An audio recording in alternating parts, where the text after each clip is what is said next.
साथियों, मेरे YouTube channel पर ना मसाला है ना खबरें उतनी होती है। जो खबरें होती है सच्चाई वाली होती है, लंबी खबरें होती है, इसीलिए शायद लोग इसे ज़्यादा इग्नोर करने लगते हैं।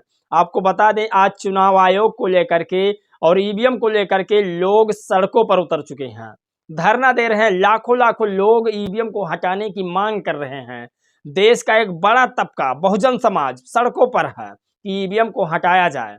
सोचिए, भारत सरकार कितनी चालाकी से ईवीएम का मुद्दा दबा रही है, ज्ञानवापी मस्जिद को सामने ला रही है। तमाम वो सवाल जिस पर आज बातचीत करेंगे और आपको वो जानकारी से रूबरू कराएंगे जिसे बहुजन समाज सुनना चाहता है। चलिए वीडियो शुरू करते हैं।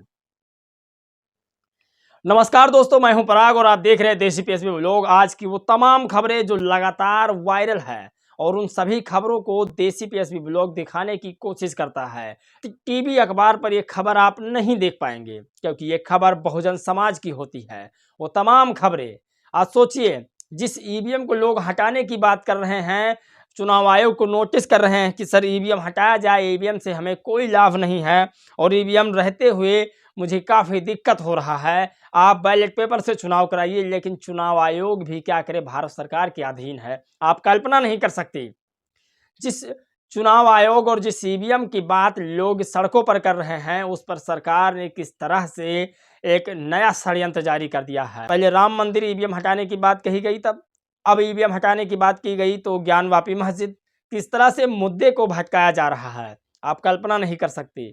और ईवीएम हटेगा नहीं जब तक मुद्दे नए नए उभरते रहेंगे। वो तमाम जानकारी अमीश देवगन को एक लेकर बड़ी बातें हैं जिसे सुनना चाहिए। और SC/ST एक्ट के तहत गिरफ्तारी होकर जेल भेजना चाहिए सुधीर चौधरी। सोचिए, झारखंड के पूर्व मुख्यमंत्री हेमंत सोरेन को जिस तरह से सुधीर चौधरी ने कहा कि ये कैसे जेल में रह पाएंगे। सोचिए, प्राइवेट जेट से चलते हैं, महंगे महंगे कपड़े पहनते हैं, महंगी गाड़ियों से चलते हैं। इन्हें तो पिछले ज़माने में जिस तरह से लोग रहते थे आदिवासी, वैसे रहना चाहिए। तमाम वो बातें। सोचिए, नीतीश के बाद अगली बारी है ममता बनर्जी की।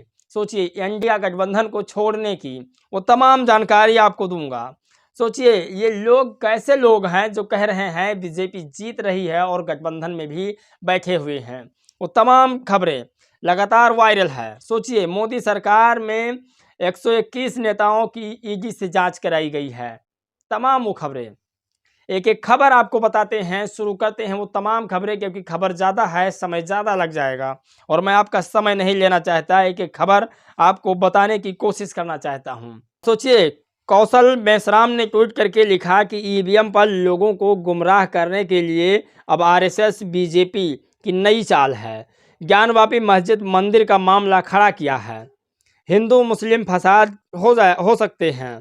चुनाव में 60% OBC को मूर्ख बनाएंगे और उनको मक्का मदीना में शिवलिंग है यह बोलकर गुमराह करेंगे। जैसे राम मंदिर के नाम पर किया, जागो और जगाओ बहुजन समाज। सोचिए, ये कुशल मेश्राम जी हैं और इनका कहना है कि अब बहुजन समाज के उन 60% OBC समुदाय के लोगों को गुमराह करने का काम किया जा रहा है। और तमाम खबरें। सोचिए, क्रांति कुमार ने ट्वीट करके लिखा, अमीश देवगन की झूठी बातें। क्योंकि अमीश देवगन ने कुछ दिन पहले कहा था कि जो मंदिर जाते हैं उन्हें अस्पताल जाने की ज़रूरत ही नहीं पड़ेगी। सोचिए, रामभद्राचार्य आगरा में अभी भर्ती हैं, अस्पताल में रामभद्राचार्य भर्ती हैं। मैं ईश्वर से कामना करूंगा कि वो जल्द से जल्द स्वस्थ हों। बाकी मैं आपको साइंटिफिक रूप से क्या बातें हैं वो आपको समझाता हूँ। अमीश देवगन की बात झूठ निकली। हिंदू धर्म के साधु रामभद्राचार्य जी बीमारी के चलते अस्पताल में भर्ती हैं। एलोपैथिक दवाओं से इनका इलाज किया जा रहा है। उनको शीघ्र ही स्वस्थ होने की कामना करता हूं। जय अस्पताल, जय एलोपैथिक चिकित्सा पद्धति, जय संविधान, जय भारत। सोचिए, बड़ा अपडेट है। सुधीर चौधरी को लेकर के एक बड़ी खबर सुमित चौहान ने ट्वीट करके लिखी है। द वेक न्यूज के ओनर हैं। तमाम वो खबरें दिखाते हैं बहुजन समाज की, जो बहुजन समाज के हित में होती है। क्या SC/ST एक्ट के तहत गिरफ्तार होकर जेल जाएंगे सुधीर चौधरी? ये सवाल इसलिए उठ रहा है क्योंकि आज तक ये काउंसलिंग एडिटर सुधीर चौधरी के खिलाफ SC/ST एक्ट के तहत शिकायत की गई है और मुमकिन है कि जल्द ही उनके खिलाफ FIR भी दर्ज हो जाएगा और उनकी गिरफ्तारी भी हो जाएगी। सुधीर चौधरी के खिलाफ झारखंड के CM हेमंत सोरेन के आदिवासी होने पर बेहुदा टिप्पणी करने और पूरे आदिवासी समाज का अपमान करने के आरोप में शिकायत दर्ज कराई गई है। सोचिए, दर्ज कराई गई है शिकायत। तो तमाम आदिवासियों का भावनाएं आहत हुई है, जो आदिवासी समाज, दलित समाज से आते हैं। सोचिए, उनको लेकर के बड़ा अपडेट है। और वहीं पर अशोक कुमार पांडे हैं, एक ट्वीट करके लिखते हैं कि नीतीश के बाद अगली बारी ममता बनर्जी की है, उसके बाद जिनकी बारी है वह भी सब जानते हैं। NDA के समय जो भाजपा के साथी थे वह कभी नहीं जा सकते। जिस तरह से कांग्रेस पर हमला कर रही है ममता, उस पर चुप रहना मूर्खता है। समझौता बराबर की शक्ति पर होता है, ब्लैकमेलन से नहीं। बाकी सब ठीक है। और हो सकता है ममता बनर्जी फिर से इंडिया गठबंधन से नाता तोड़ सकती हैं, क्योंकि जिस तरह से वो बातें कर रही हैं, जिस तरह से अभद्र टिप्पणी कर रही हैं कांग्रेस पर, ऐसा लगता है आने वाले समय में गठबंधन का तो साथ बिल्कुल नहीं देंगी। और तमाम खबर सोचिए, अनूप मिश्रा ने ट्वीट करके लिखा कि उद्धव ठाकरे जिस तरह से कांग्रेस पर बयान कर रहे हैं, बीजेपी का तारीफ कर रहे हैं, कहीं ना कहीं लगता है कि ये लोग बीजेपी से मिले हुए हैं। आज उद्धव ठाकरे दहाड़ रहे थे कि वो भाजपा को 400 पार नहीं जाने देंगे। ये भाजपा का विरोध कर रहे हैं कि प्रचार, समझ में नहीं आता।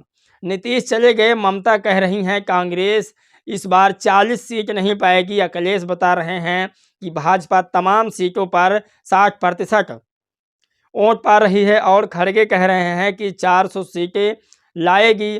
ये लोग चुनाव लड़ रहे हैं। सोचिए, ये लोग चुनाव लड़ रहे हैं, क्या कर रहे हैं, कुछ समझ में नहीं आ रहा है।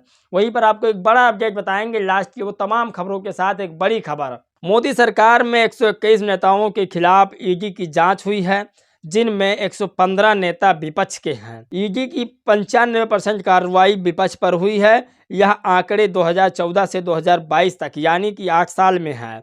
मनमोहन सरकार में 26 नेताओं के खिलाफ ED जांच कर रही थी, जिसमें 14 नेता विपक्ष के थे। ED की 54% कार्रवाई विपक्ष पर हुई थी। यह आंकड़े 2004 से 2014 तक यानी 10 वर्षों में है। अब आप स्वयं ही अंदाज़ा लगा लीजिए कि किस वक्त लोकतंत्र सच में लोकतंत्र था। आप कल्पना नहीं कर सकते। वो तमाम जानकारी यूट्यूब देसी PSB ब्लॉग के माध्यम से आपको देता रहता हूँ। सोचिए, ये तमाम लोग कह रहे हैं कि कांग्रेस नहीं जीत पाएगी। कोई कांग्रेस का नेता कहता है कि बीजेपी 400 के पार नहीं जा पाएगी। कोई कुछ बोल रहा है, कोई कुछ बोल रहा है। ऐसे में तो मेरा एक ही सजेशन है कि उत्तर प्रदेश की 4 बार मुख्यमंत्री रह चुकी पूर्व सांसद बहन कुमारी मायावती जी सबसे बेस्ट हैं, क्योंकि जिस तरह से उनके राज्य में, उनके शासनकाल में कानून व्यवस्था, आर्थिक व्यवस्था, दलित पिछड़े आदिवासियों पर अत्याचार न हो सके, ऐसे तमाम कानून को लेकर बहन जी विख्यात है पूरे देश में। तो क्यों ना एकमात्र हम बहन जी को अपना मुख्यमंत्री चुने, क्योंकि हम चाहते हैं जो संविधान की रक्षा करे, जो बहुजन समाज की रक्षा करे, वही हमारा और पूरे देश का नेतृत्व करे। जैसे बहन मायावती जी हैं, वो तमाम जो बहुजन समाज के नेता हैं, जो सबसे ज़्यादा संविधान पर विश्वास करते हैं, उनके नेतृत्व में अगर सरकार चले तो ज़्यादा बेहतर होगा। लेकिन इन सब के पीछे एक सबसे बड़ी वजह है कि आपस में फूट। सोचिए, इसी का फ़ायदा बीजेपी वाले उठा रहे हैं। और जब तक बीजेपी की चाल बहुजन समाज नहीं चलेगा, तब तक जीत नहीं पाएगा। बाकी आप लोग की क्या राय है, क्या प्रतिक्रिया है, जानना बेहद ज़रूरी है। इस वीडियो में बस इतना ही। मिलेंगे एक और खबर, नई जानकारी के साथ। तब तक के लिए जय भीम, नमो बुद्धाय।